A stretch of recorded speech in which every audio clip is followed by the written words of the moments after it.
So this is part 2 of our recent catch-up conversation, me and Sarah, and we're going to talk a little bit about prepping, being prepared for any kind of event, really. Not necessarily anything to do with the last 2.5 years, but I'm not a professional by any means in this field. There's a load of things that we've not sort of even mentioned, but just to give you an idea, and there's some links below in the description. Go and check these guys and girls out. They really know their stuff, and I think that these are definitely things that can help you out in times of trouble. If something comes along, it could be something to do with natural phenomenons or whatever, but certainly a good idea, something that I've enjoyed getting into over the last couple of years.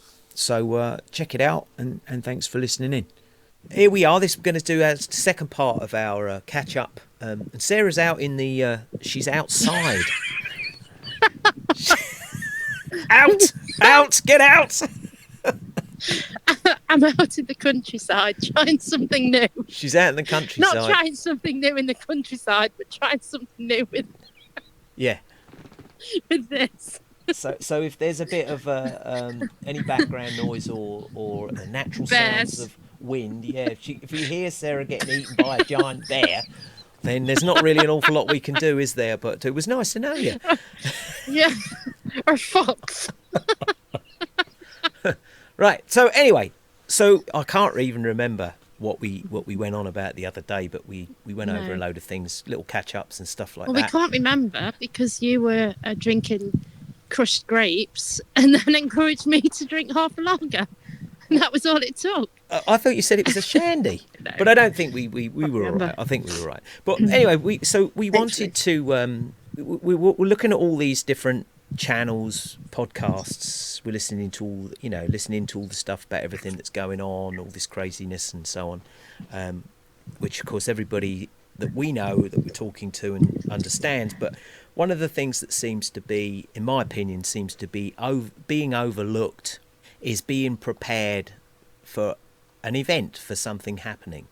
And so this doesn't necessarily have to be anything to do with the last 2.5 years even, but there is definitely something in the wind, and I think there's going to be a lot of people who unfortunately aren't going to be prepared for simple things like the electric being turned off and stuff like that, and you can see that's coming. They've already tested it, they've already tried it, they'll blame it on whatever, but we know that they're just somebody sitting there flicking the switch on and off, right?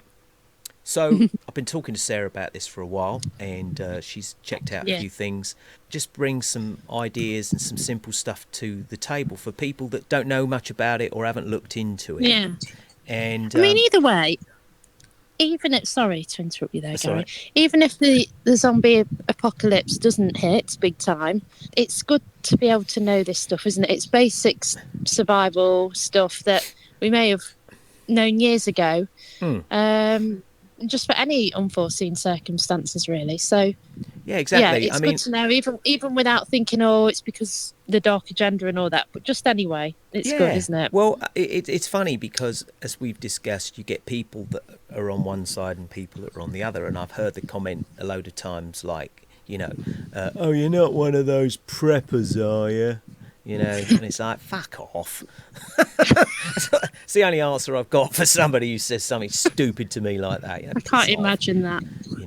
So when you then say to them, do you have a spare wheel in your car? And they go, yeah. And you say, what's that for? Well, in case I get a puncture. Well, then you're a prepper then, aren't you? You're prepared for a puncture. Over here now, I don't know what it's like in Britain at the moment, but over here now, for the last few years, you have to have a little pack in the car with a couple of triangles, some high-vis jackets. You're supposed to carry a set of bulbs for your car. You're supposed to have a small medical kit, med pack, right? Okay, which is I've just got the number for the AA. Yeah, but the thing is that's the obvious answer. But what happens if you haven't got phone signal? What are you going to do down a country lane? You got to go and look how many people. Somebody come looking a bit. Honestly, I can't escape for an hour or two without anyone. It's just gonna. But you see, there's the problem. Because the day that it happens is the day that nobody's about, or the weather's so bad, nobody, you know what I mean, right? So how many times do you hear of people that have been out jogging who've been hit? I mean, there was a thing not so long ago where two girls were out jogging, they both had headphones on, they were hit by a car and they were both killed, right? Two young girls, you know. So the thing is the idea is, especially like, let's just say you're on the motorway, freeway, whatever you want to call it, and your car breaks down. You do not want to be sitting in the car, because there's the old truck driver ploughing down the road. He's fiddling around with his CB or his phone, and he ploughs into the car, and that's the end of it. You get out of the car and you have to go and sit up on a bank, right? And that's where you know, and that's where you make your phone call, and that's where you wait. Again, living in the States, I knew many times where cars had been left by the roadside and a snow plough had gone along, because we used to get a lot of snow, and it just literally ripped the car to pieces, you know. I'm only using that as an example of a simple thing that we are supposed to carry in the car here. You can put your triangles out, and then you just go up the bank, and you make your phone call from there if you get a signal, you know. But people, it's true. People, as advised by the government. Well, yeah, but it is actually common sense, and actually it's not advised by the government. It's advised by the AA, the version of the AA here, right? Having a set of light bulbs in the car ain't going to do you no good, because who's going to get out and change the light bulbs in there? Can you get out, dear? Marge, can you get out the car and change the front headlight whilst I sit here and, you know, whatever. But people who've got all that in their car here will then tell you that, you know, well, you must be paranoid, mate. If we've got all that in your car, then, well, yeah, what's that for? In case I break down. Then that's some kind of preparation, isn't it? Like, we always used to, in the old days with the old cars, we always used to carry a bottle of wator in the car, because the radiator always boiled over in the summer, didn't it? Yeah. So they're just simple things that we all kind of know. When I was in New Mexico, I had a 4-wheel drive Ford Explorer, but we always used to, in the winter, because we used to get heavy snows there, we always used to put 2 bags of sand in the back, you know, hatchback, 2 bags of sand, some extra boots, blanket and stuff like that, because when you're 30 miles away from the nearest house, and it's 6 and 7 foot snow drifts, you don't really want to be walking. You want to try and, you know, so that's what we used to do, and everybody used to do it, and especially people who had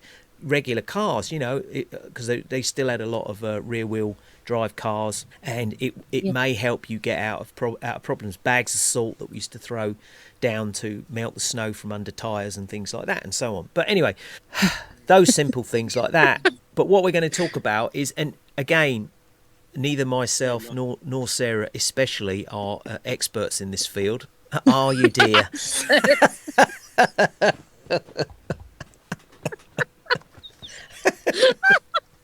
We're listening to that little speech from you. I won't even tell you what's in my car.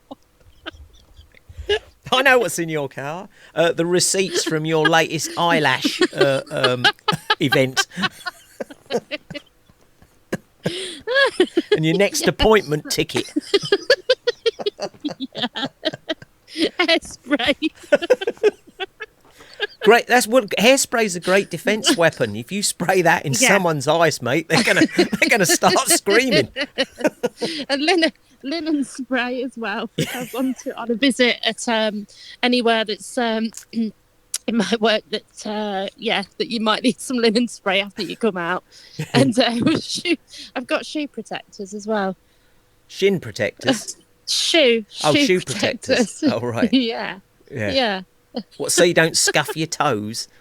No, it's just in case the floors are not so great where I've gone in. Oh, right, okay. And don't want to, This is how the other half live, Gary. We're not all living this rock star lifestyle like you. Some of us have to do a proper job for a living. What do you mean? Are you telling me that my job's not a proper job? Anyway, so going to what I was going to say about, obviously we're not experts in this at all, but I do follow some people on the internet.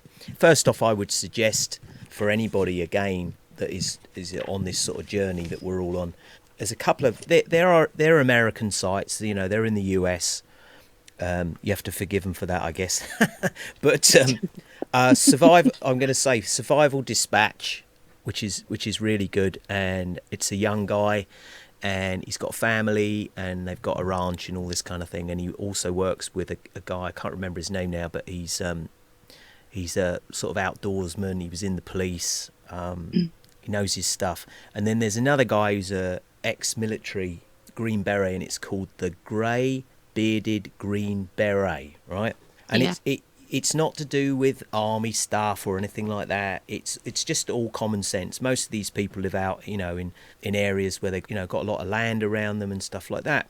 You know, if you want to go, and it's quite entertaining stuff as well. You know, I mean, it's a bit sort of guyish kind of thing, but it is interesting stuff. I've totally got into it. I never, when I was doing my main music thing, you know, the last thing I was thinking about was anything like this, you know. And my brother, keep bringing my brother up, but he's pretty competent with all this stuff after the years in the army and in the police, and also knows his and his wife also know their medical skills and all this kind of stuff, stopping people from bleeding to death at car accidents and things like that. So my brother kind of got me into it a little bit more. I've done a bit of training with him, not a ton, but you know, he's taught me a few things.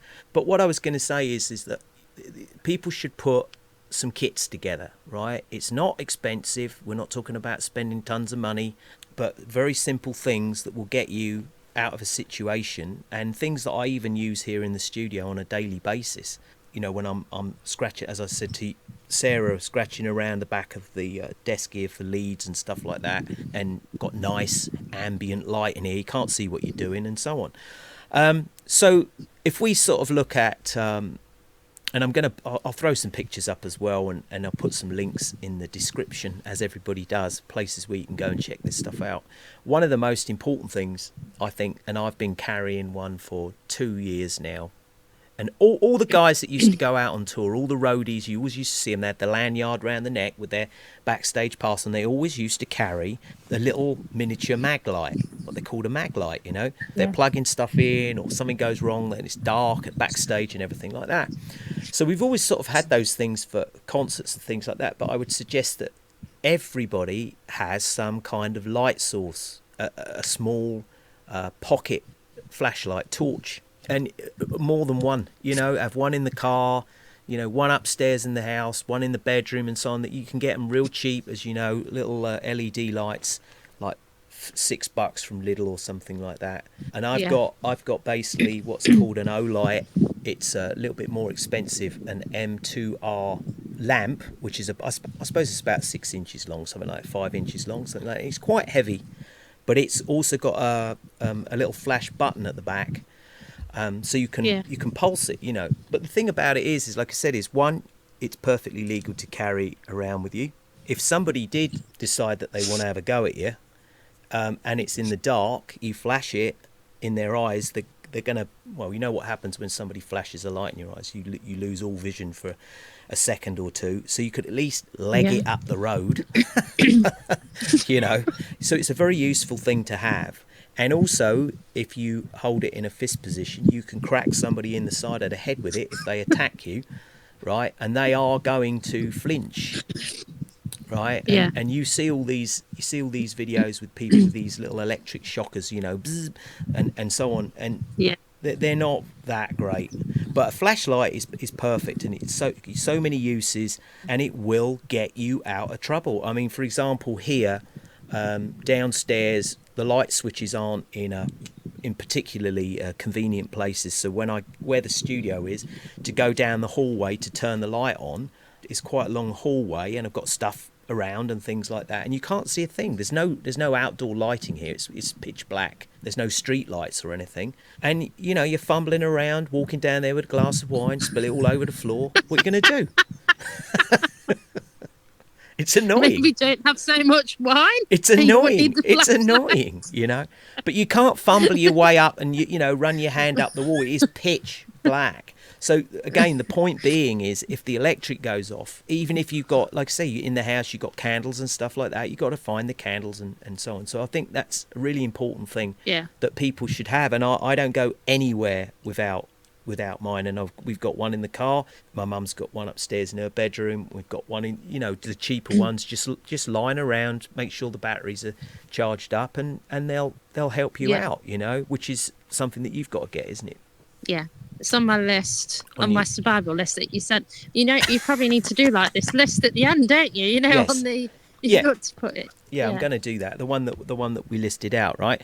So anyway, in you know, everything's got these little abbreviated words that they like to use for various things, you know. So they call it an EDC, which is an everyday carry, something that you can carry around with you, or you can have in the car in case of an emergency.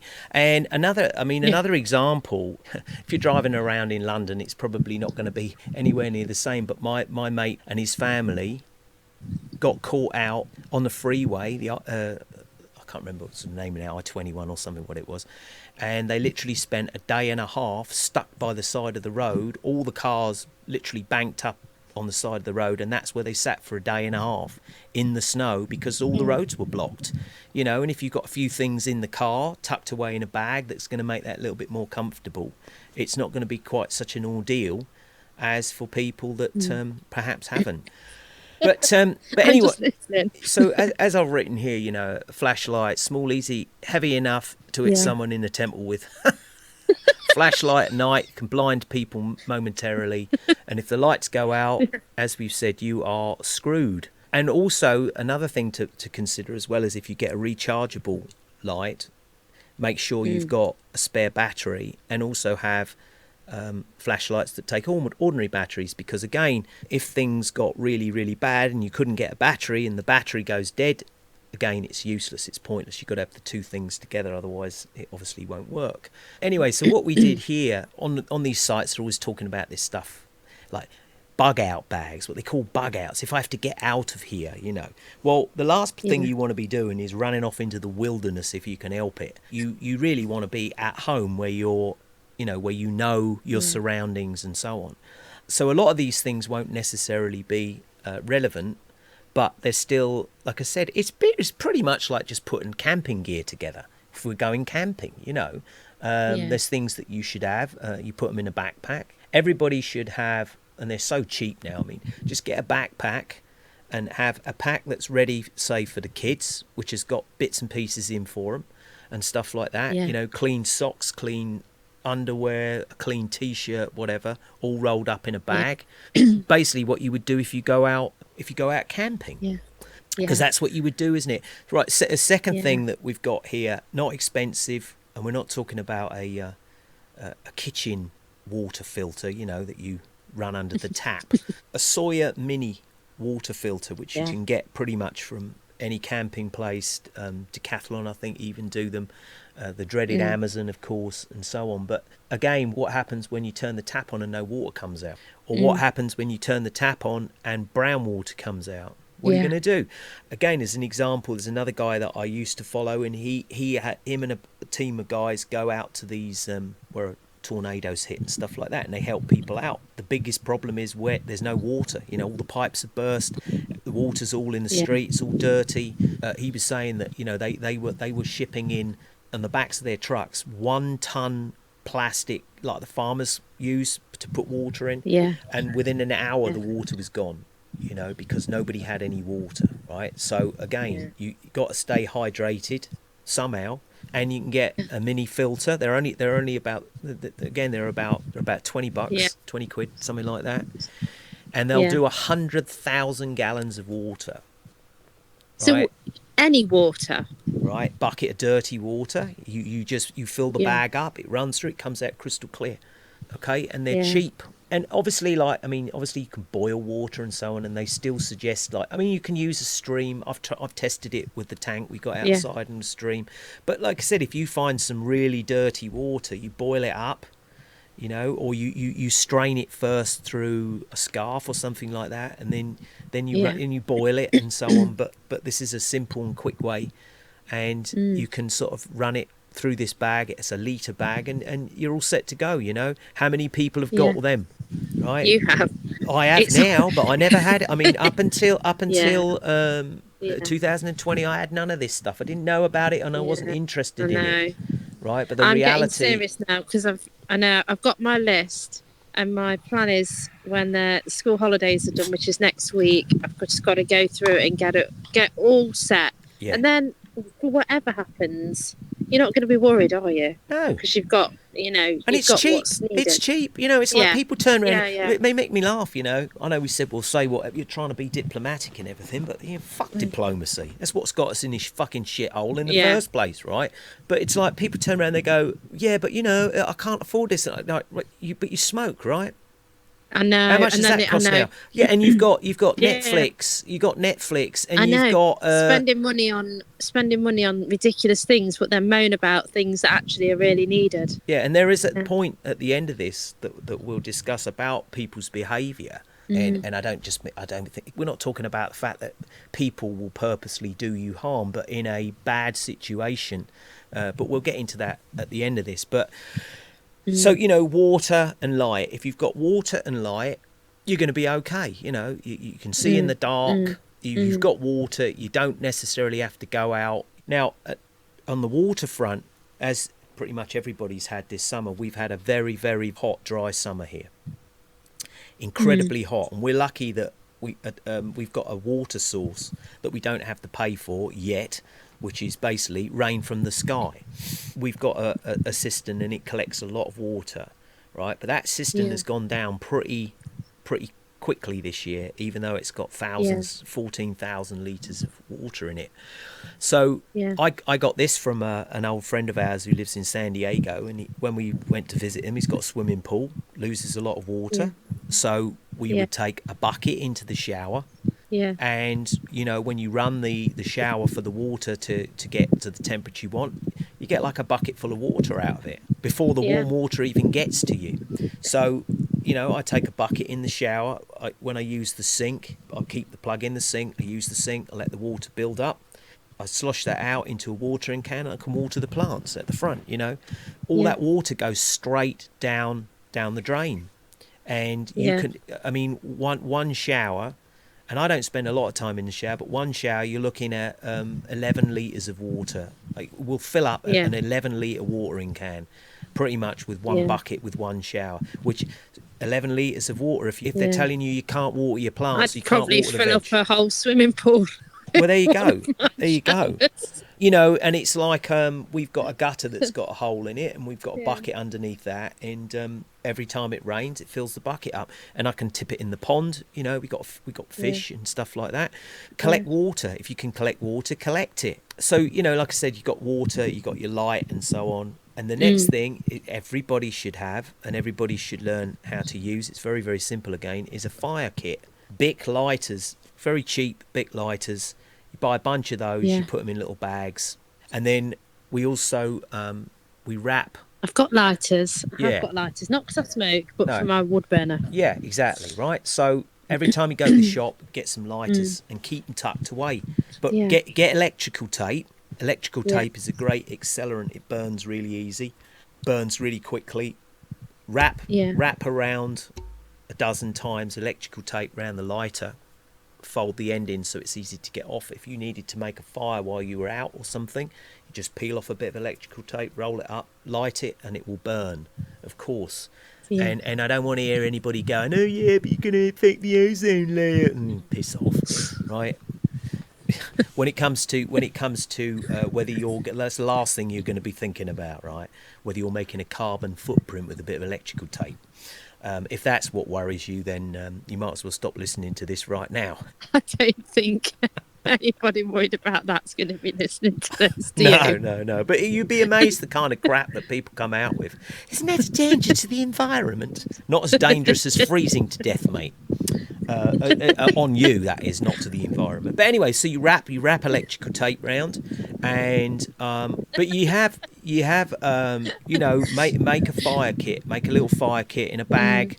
I've got a very useful deodorant, the roll-on deodorant stuff, which I don't use because I know it's full up with freaking poison, right? But those little containers, those type of containers are perfect. If you pop the ball out, clean them out, and you can put matches in there, a striker for the matches, but put them separately. I always put the matches in a little Ziploc bag, the strike side of the box, and then you can normally get like a lighter in there as well. tighten the top up, Yeah. wrap electrical tape around it again to seal it up. You've got tape, and you can carry those. You can have those in the car. You can put them in any kind of container like that, but you can't just have one thing. You can't just have a lighter. What if it doesn't work? You've got to have backup. Everything has to be backed up. I think the term is having one thing is no use at all, and having two things is as useful as one. Something like that. That's what they say. So the other thing for fire as well. And again, I watch a guy with his 3 sons, and they go out. These 3 little kids. They're amazing. They are. One of them's only 4, and they go out and. He's sort of like in the States was like a scout leader sort of thing, you know. He said one of the get cotton wool balls, you know, or cotton wool, like most people have got cotton wool in their bathroom and that. Roll them up into balls, rub a little bit of Vaseline on it, because what's Vaseline? Why you should never use Vaseline on your body, because it's petrol, right?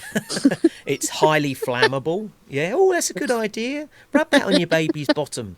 Yeah, it's petrol. It's petroleum. That's what it's called. If you make up some little balls and rub a little bit of Vaseline on them and then keep them in a Ziploc bag, you light that, boom, burns a tree. It does, and that'll get a fire going, right? So I've got little packs of those. There's a load of other things that you can do. It's not exactly the most exciting thing to be doing, but you sit there watching something and make little Vaseline balls up, you know? You've got to be able to light a fire, you know? And as we've said here, as you know, I'm like you, it's like, our neighbours are all electric. If the electric goes off, I mean, my neighbour said to me, it doesn't matter. We've got oil central heating. I said, yeah, but mate, what runs the pump? Electric, right? Yeah. What if they turn the electric? Yeah. We had no electric for 7 days here once. Really? 7 days without electric. Right. Wow. That's the longest I've been without electric. 7 days. All the freezers defrosted, the lot, you know? Yeah.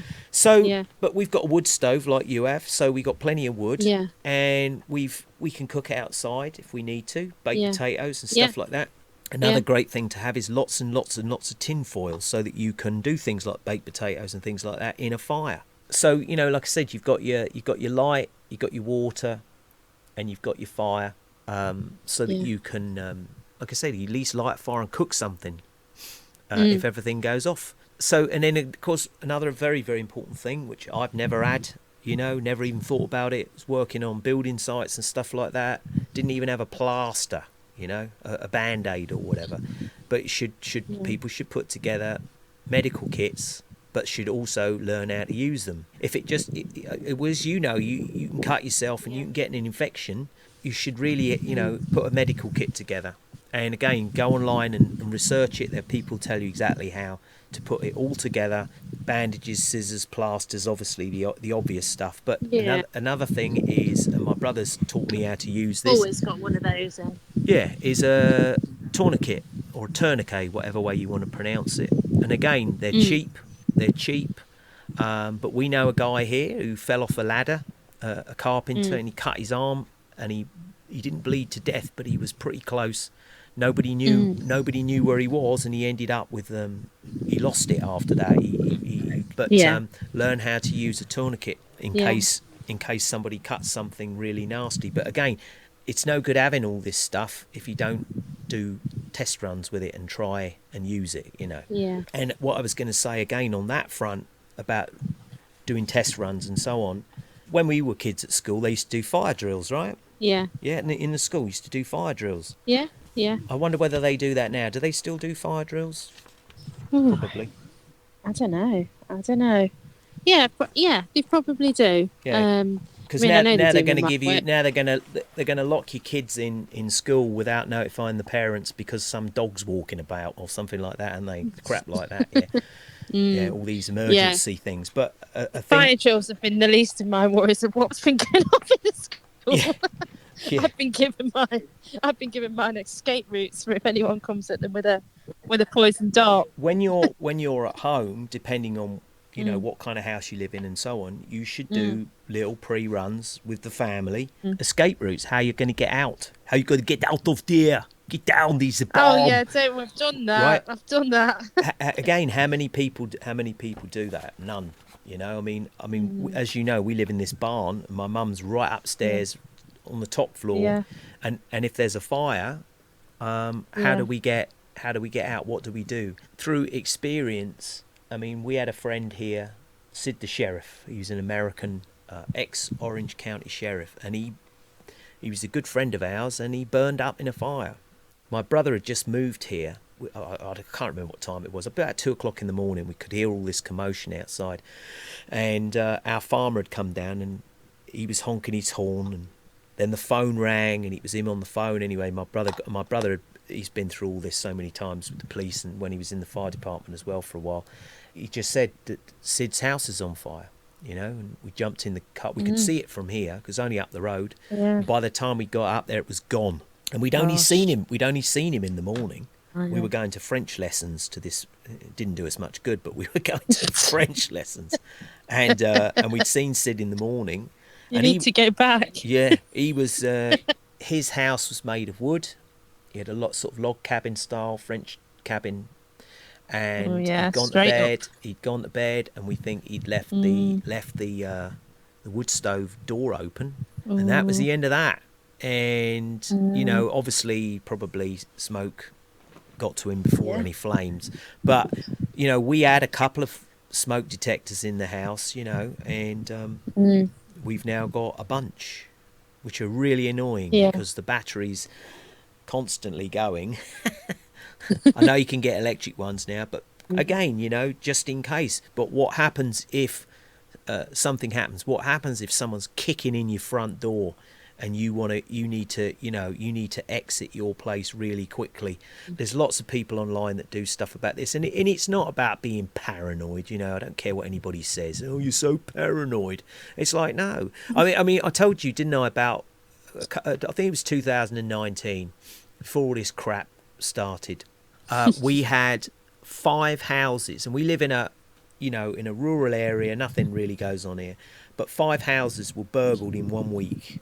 And some friends of ours who don't live here anymore, they've gone back to England, but their house was for sale, and they went away for Christmas, and they came back, and it'd been trashed.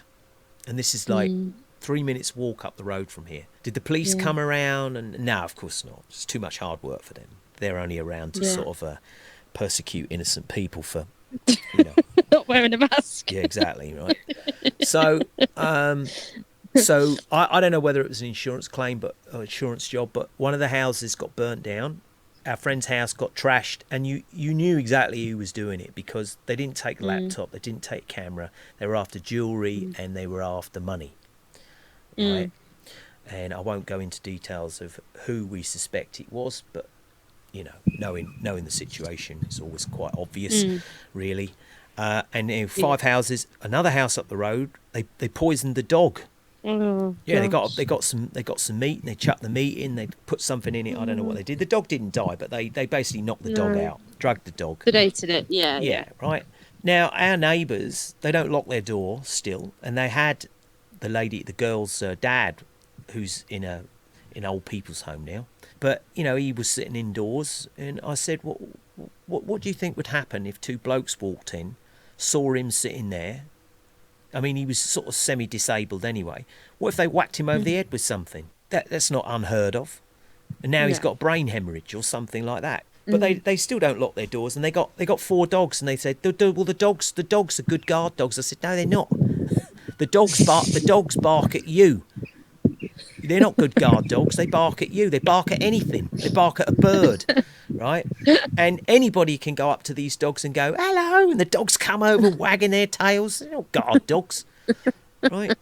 Ridiculous. But because I've got, the studio and stuff like that, I don't want, me and Sarah have discussed, I'm like 5'6". Right, what happens if 2 giant Romanian dudes or whatever come walking in the house? What am I going to do? I've got to fight them off, right? So the way that the door systems work here in France is completely different. I mean, a lot of people have got the old UPVC now, but most of them you just put a jemmy bar in and you open the door and you're in. So we did some extra security stuff where you cannot leave the doors open. You have to smash out the double glazing to get in, which of course makes a lot of noise. If they break in when you're out, there's nothing you can do about that, but you don't want people breaking in your house when you're in. At least if they got to make a lot of noise, would give you a chance to at least get your undies on, wouldn't it? You know what I mean?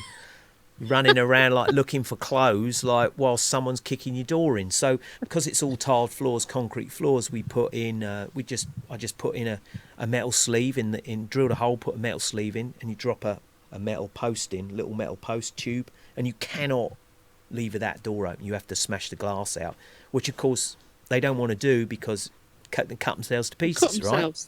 That was just to do with, some burglaries that we had. So, what happens when the zombies come?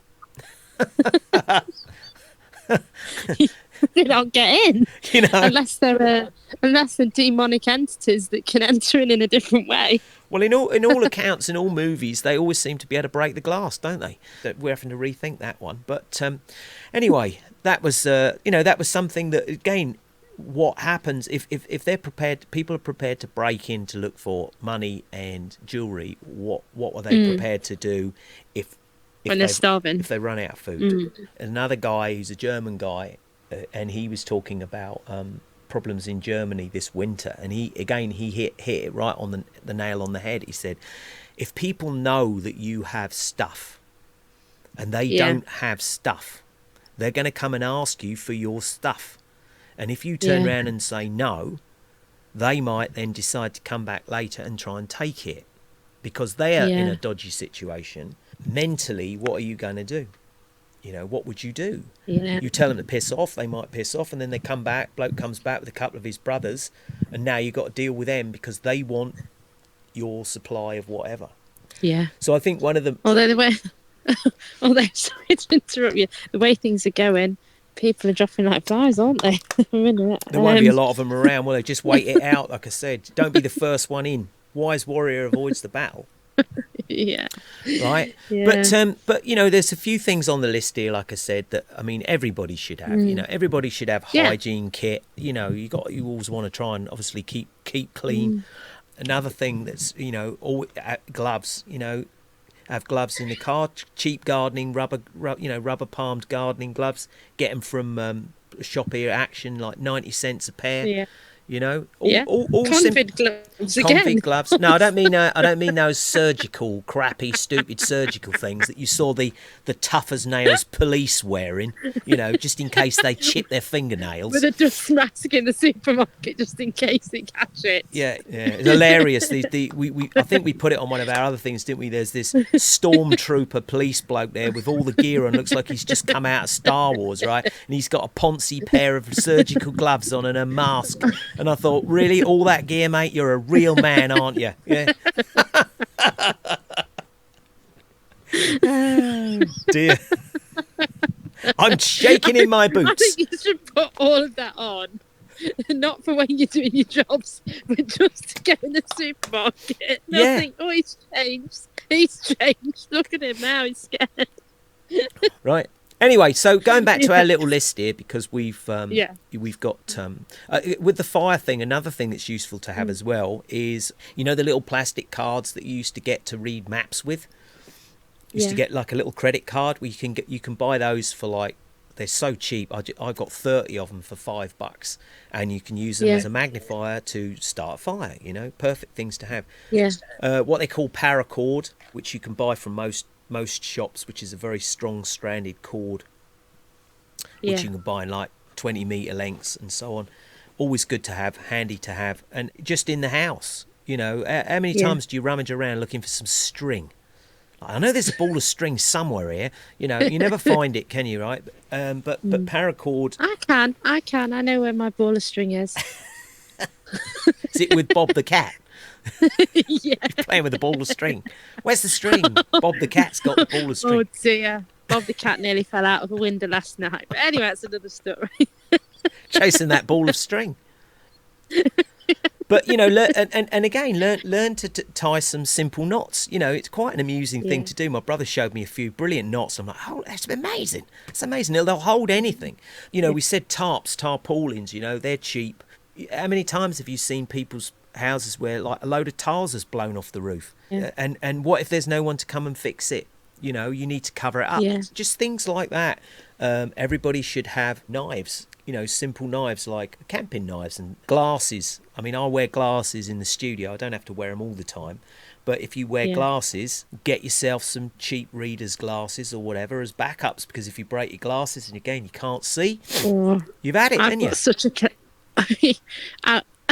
you want to see my collection of glasses? I certainly won't run out. No, you won't run out of them. But yours are all but you didn't get them because you were frightened of breaking your glasses. You just got them because you're glasses obsessed. Yeah, because I wear them. I've got aviators. I've got it's unbelievable, my collection of glasses. I'm never going to run out, and they're everywhere. But we'll put together this little list, and like I said, it's very, very cheap. People are it's that thing in it. Sneeze, quick sneeze. You want me to sneeze? It's not coming now. It's a letdown. Sorry about that. I could fake it, but I'm not going to. There's too much fakery going on. But people are funny because it's always that thing about not in my lifetime, mate, or it'll never happen to me, until it does. And I think it's just better to be prepared. Yeah, but as I was saying, is that in any situation, and you see it, why is it when you see, say on the television, like there's been like tornadoes somewhere, and the first thing you see is looters. People go down to their local shop, they're nicking televisions and stuff like that. They can't plug them in because there's no electrics, all the electric's gone out, right? So you imagine if you saw people fighting over toilet paper, you can imagine what's going to happen when the shops and stores are empty. And that's not a negative connotation there. That is reality of what people do. People will do anything to survive, right? And everybody's been saying it for years. I went to a friend of mine, he doesn't live here anymore, but I went to, now we're in France, one of the coffee capitals. It's all about cafes and coffee.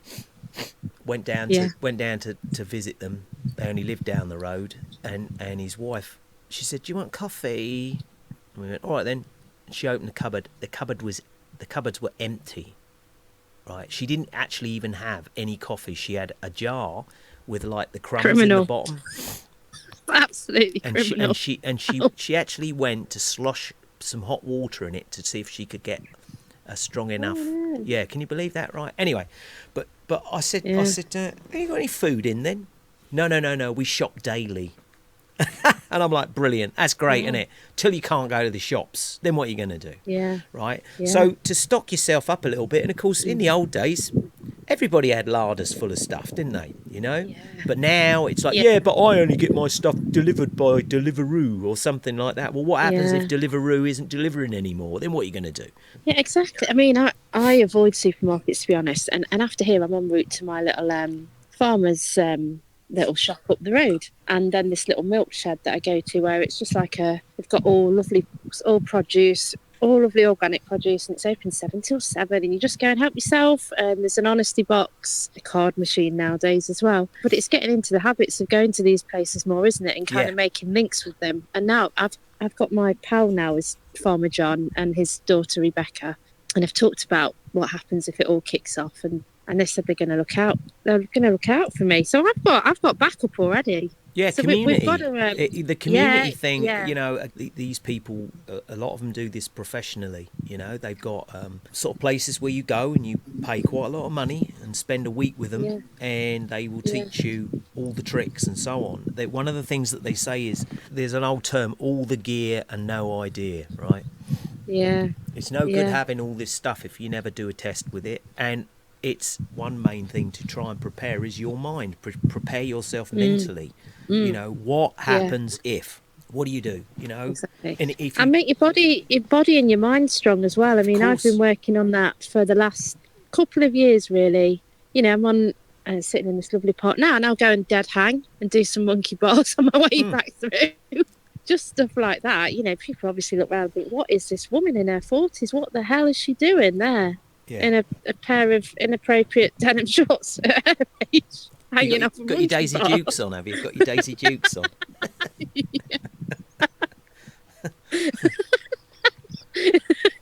Sunglasses, which I know that, I'm aware that sunglasses and all that, you don't absorb the vitamin D properly and all that. But yeah, you got it. But it is it's all round though, isn't it? You've got to kind of like know some, all the stuff that you've mentioned there with the survival.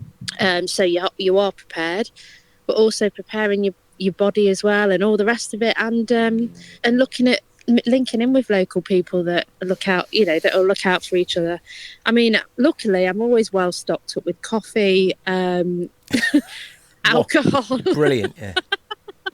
Alcohol, sweets, rice. The amount of crap in my cupboards. Yeah. It could survive for a whole year, I think. Again, we said this the other day, is like, I reckon, like I said, 6 months. You've got to have at least, you've got to be able to sustain yourself for 6 months, right? If you can't work it out during that 6-month period, you've had it anyway, yeah? Haven't you, basically, right? But having 20 litres of water in bottles, in the spare bedroom, and there's 4 of you, it's not going to last. It ain't going to last very long, is it, right? And that's what you have to think about, is what happens afterwards. The other thing as well, and we've seen it, I mean, as you know, we've all seen it, when all this rubbish kicked off and you saw people, I mean, if people are going to fight each other over a DVD player on Black Friday, and then you've got people, whether it was staged or not, I don't know, fighting over toilet paper. I doubt it. Who fights over toilet paper? Come on, right? Really, no, I mean, yeah, but you've been in France. They're a bit classier in France, I think. You've not been in Britain for a while. I'm sure they're just as daft here. But I said to my mum, I said, well, keep away from the crazies, because and then of course it always all calms down, and then once it's calmed down you come out, and as I said, the wise warrior avoids the battle. Don't be the first one out of the trench. Don't be the first one who's going to kick in the portcullis. And people don't think about that. And it's like with the petrol as well. Everyone went mental over the whole petrol thing last year, didn't they? And I just smiled and just thought, I was, filled up the tank when needed. And then, but you said a thing, didn't you, some time ago about fasting, right? How many people, regular people, get up in the morning, they have breakfast, they have lunch, and then they have dinner. So you're knocking out, like I said, a family of 4, perhaps you're knocking out 3 meals a day.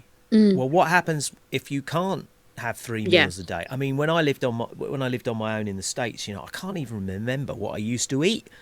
And I was 35 miles from the nearest shop, right? And we're not talking about driving from Hastings to Eastbourne along a busy main road. We're talking about in the East Mountains, right? So you had to have some stuff just in. It's like, I can't be bothered going all the way down there to get some milk, right?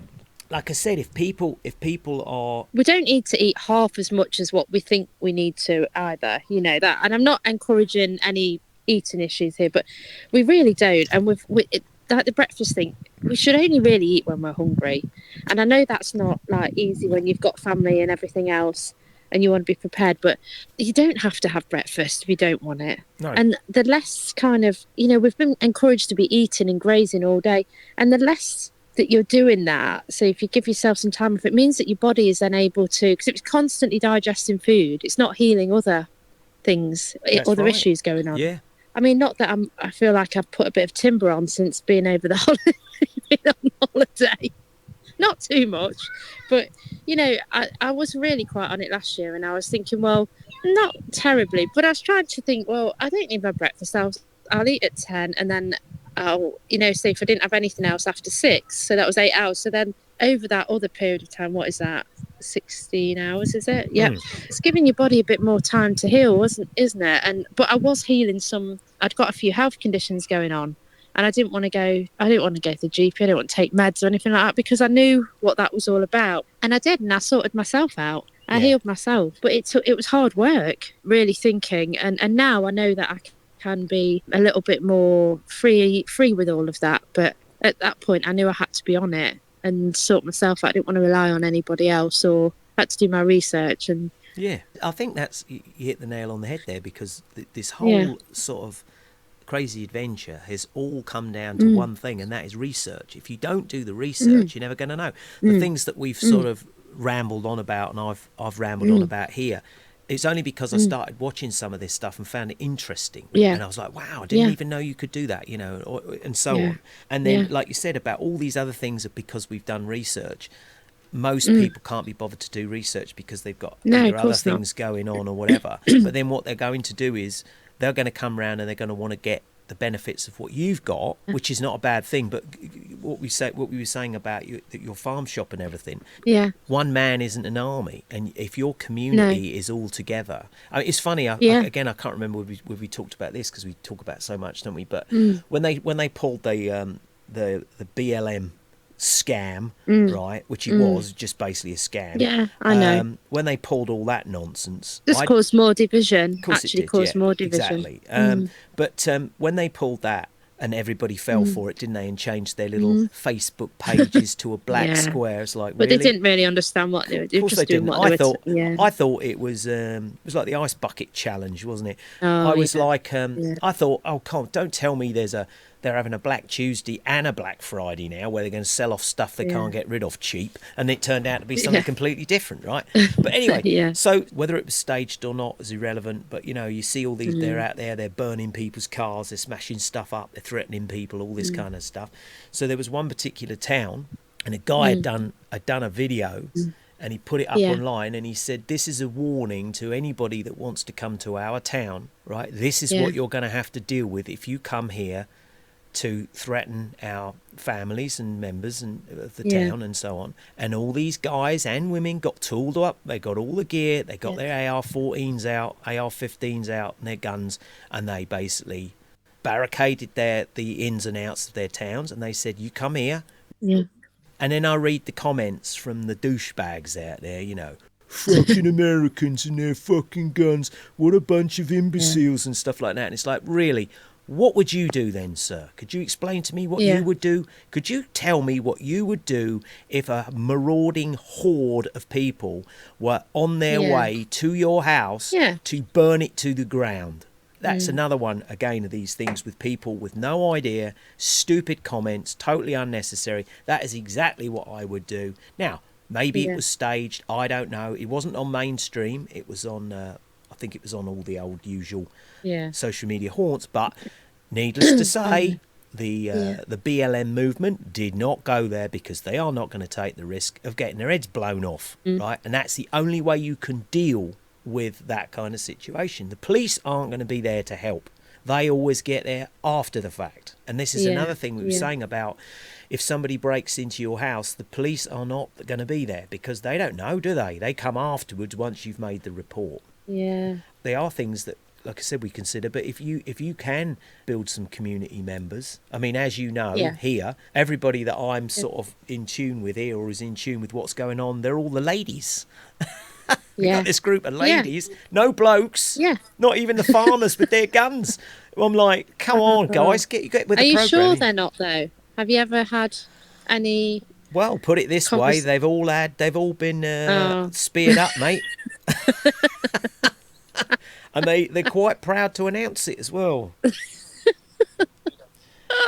So I suppose that really... my farmer mate hasn't. He's not been speared or... No. Bless him, he's lovely. And he's got this natural... is it a borehole? Yeah. With the water, so that he uses that water for the coffee shop and everything as well, his little shop. So, and I guess it's maybe finding out if there's natural springs near you, isn't it, as well, and understanding. I mean, out here originally, of course, in the sort of, when our old lady was still alive next door, they didn't have natural running water. And our friend Francois, he lives about 5 minutes from here, and he now lives with his wife in his grandparents' old house. Yeah. And he said when he was a boy, and I think he's like 60, but he said when he was a boy, he used to get the old pump and he used to pump by hand, and it used to pump the water out the well up into a header tank in the roof, and that's where the water used to come from. So there's wells all over the place here because that's all people had. I mean, this is where we've gone on to that. You know, we've had that subject before where we've said, and this is not to insult anybody or anything like that, because we've all fallen short on this. We are the weakest race of humans to walk this plane. Because we've got so used to the comforts. Generation. You know, when my mum was my mum was a kid, they didn't have a fridge. They had a wooden box with a sheet hanging over the front. Yeah. You've got people topping themselves because Instagram goes off. So, you know. Well, the thing is, they've just made convenience, haven't they? And it's all by design. And it was all ready to prime everyone up for this. wasn't it, really? Yeah. It basically just frazzled everybody and got people looking in all the wrong directions and, forgetting basic skills and who they are and just distracted by everything else and materialism, and that's how they've done it. Yeah, Hugo did a thing. He did a thing on the cell phones again, on the smartphones. Yeah. And he's talking. Yeah. Saw that one. Did you see the one with the iPhones? Where you're no longer going to be able to turn off these certain things. Yeah. And then these smart watches that tell you when to breathe. Yeah. I know when it's just to breathe. all about tracking all your movements, isn't it? And but the thing is that when you've got people lining up outside a shop to get the next iPhone, and they're like 1,200 quid or whatever, and they're coming out holding them in the air like they've won a prize. When all that ceases and ends, what do you do? And I maintain, I've said this, not just like the what I call the preppers, people who are prepared. I think you'll see the indigenous people that are left, like Africa, in Australia, the Aborigines and all that kind of stuff. Those people will always survive. That's why they're still around today, because they're used to walking around with no shoes on their feet. They don't need it. Yeah, they don't need. We don't need. What gets me as well, when people won't prioritise and spend money on something that is for their benefit, really truly for the benefit, like the prepping stuff or for their health, but they're quite happy to go and, like you say, buy the new iPhone or something like that is just that quick fix again, isn't it? And that's what Mr. Apple knows. He knows it's that quick fix. They've always got the next one in that, they know that it's just the priming of it, because people just want to feel good, don't they? But feel good for the wrong reasons and be able to like show off to all this compare and despair and all of that. And they've really, really laid that one thick with young people the last 10 years. It's horrible. In the Bible, and of course we don't know a ton about that sort of stuff, but we are starting to realise that there is a lot of stuff that is written that does make sense. And of course, as we've said, we know a lot about how and why this was all done. In the Bible, it does say about devices, right? The devil's devices, right? And right, so what do we carry around? We carry around these electronic devices, and it talks about the pharmakia thing, how pharmakia would destroy mankind, and so on and so forth. So, but there's nothing wrong in having all these things. It's all, of course, it's how you use them. But I would say, I mean, I'm not a dad. I'm an uncle, but I'm not a dad. But I would say that men, their priority is to look after their family and they look after their children before anything else. That is what your job is. And if you can't do that, it's a bit sad, really, isn't it? Because the little uns, they can't defend themselves, and that's basically, this is where all this comes to light, They do get swept up by these devices really quick. And obviously, like for my kids, they've got a mum that knows what's going on. But trying to keep them... Luckily, my kids do loads and loads of sport as well, which is helpful because they can't have them when they're doing anything like that. But, when they get to teenagers, they're all on them. It's how they communicate now. Like we say, it's all by design. It's so complex, really, what it's done to this generation, and it's allowed all this to happen, hasn't it? Yeah, this is what's allowed it all to happen. And we didn't know. We didn't know, did we? I mean, I knew a few things. There was things that I knew were bent and didn't add up and so on. But we've learned a lot, and we continue to learn a lot. And I think, again, none of this stuff is boring either. It's not like if you start looking into the prepping thing, you think, wow, that looks cool. I've got to get me one of those, and simple things that could get you out of, I mean, we know, as I was saying in our pre-chat, our girl next door, she's like 45. She had an accident. She went off walking and she disappeared down into a small ravine. Nobody knew where she was. And we had the fire department up here. We had the mountain rescue up here. The gendarmes, police were up here. The doctor came up and so on. 4 hours it took to get her out of this. And she ended up in hospital for 3 weeks. Nobody knew what happened. We had another lady, an English lady with her old dad. He's not around anymore. She rolled her car and it went into the river and they couldn't get out and nobody was around and they were stuck in the car upside down in the river. Blimey, it's what goes on. Yeah, fortunately, the river wasn't deep.